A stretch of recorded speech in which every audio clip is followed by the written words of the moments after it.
name is Matt. My name is Dan. I'm Adam.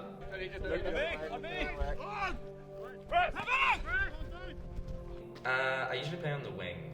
I play scrum half, and I'm also part of. We have a small leadership team within the team, which is sort of slightly more experienced players. So I form part of that as well.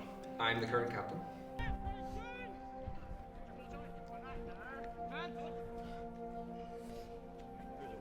I did play a little bit of rugby at school.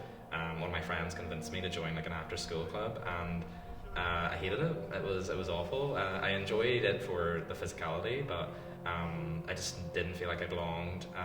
Really felt like an outsider, and it's a horrible feeling to feel like you're just on the periphery of something that you're supposed to enjoy. But it did push me away from it a bit. But it was something I dreaded rather than something I looked forward to.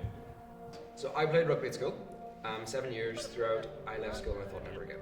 I left partly culture, partly physicality. Everyone was talking about the gym. Everyone was 6'3". I thought this isn't a sport for me. I don't fit it.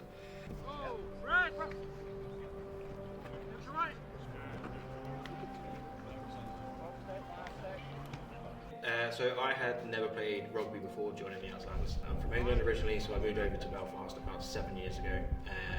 COVID hit. Didn't really have a big network of people over here, and saw about the Aslands online.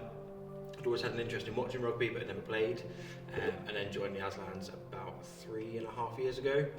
Just one evening, turned up to training after a brief conversation with one of the guys, and yeah, I've loved it ever since. There's the Run Club Belfast Frontrunners that I'm part of, which is the only LGBT inclusive run club in Northern Ireland.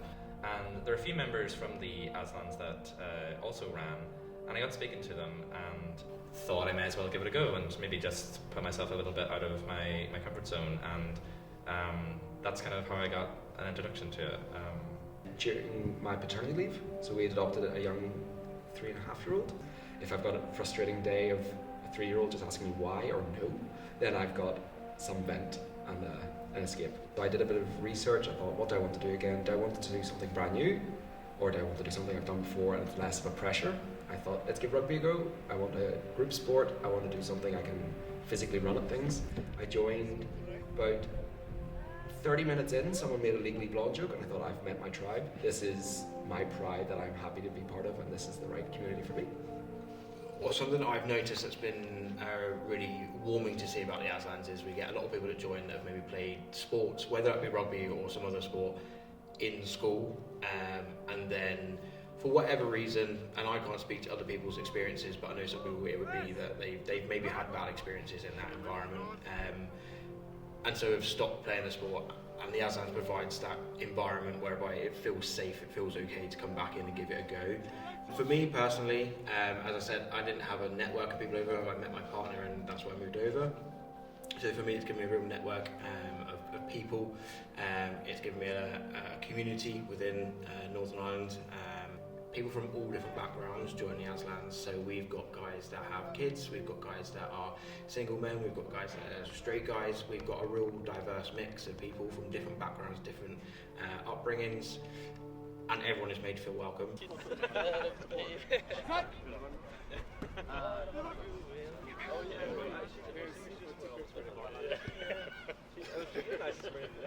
When I think back to like when I was first so anxious to join, it's crazy, and all it took was just pushing myself a little bit out of my comfort zone to find like a real connection with so many different people.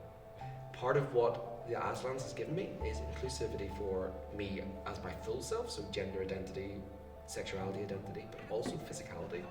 There's no limit to who can join. If you're an adult who physically, safely can play rugby, you're welcome. There's so many different body types in rugby that has given me so much confidence that you don't have to be 6'3" and hulking muscles. There'll be quick people, there'll be people who are, yes, physically strong and tall, and that's a huge advantage for that position, but not every position. And that inclusivity has just given me so much more confidence. Stop there, okay, give me the ball. It should be bringing people together. You should bond over your shared wins and your shared losses, and it is. I really appreciate that our club is trans inclusive, and we welcome everyone.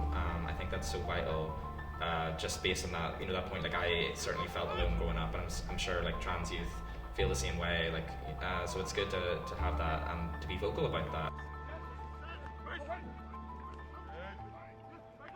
There's no sense of if you drop the ball, you're in trouble, or if you make a mistake, that is not the culture that exists there.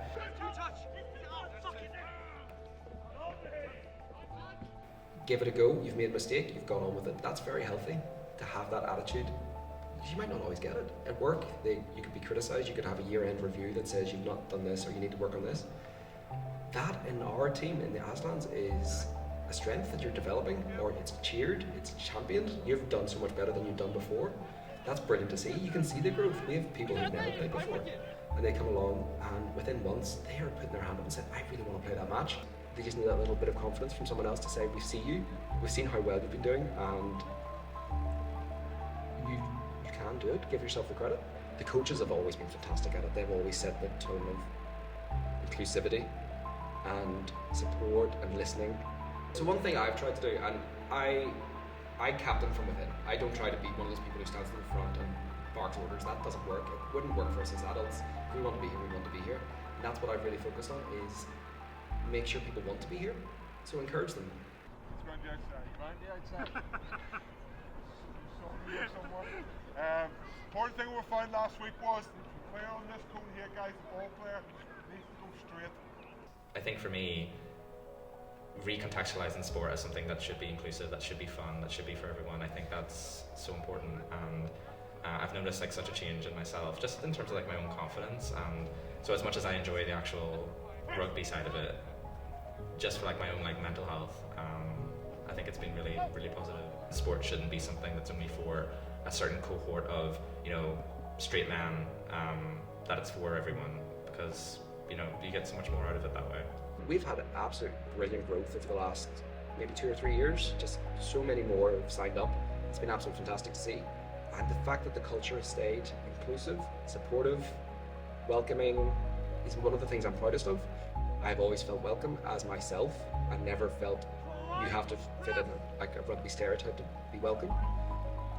So I would have not stuck around as long as I had if that culture had lost. I think I'd take the culture before any performance.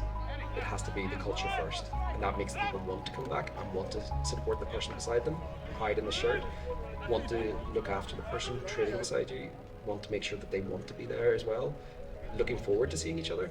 That's the culture that keeps everyone coming back week on week.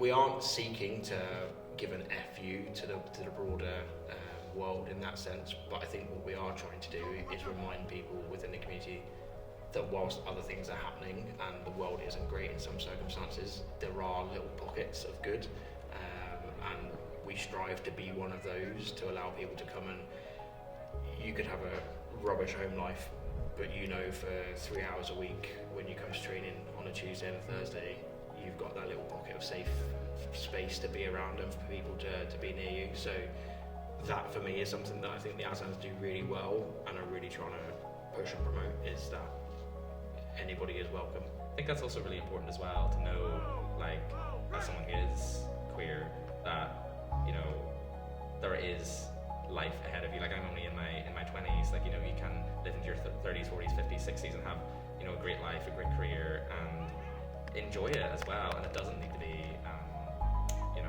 struggle and strife. That it can be uplifting, can be joyous, and I think that's really special.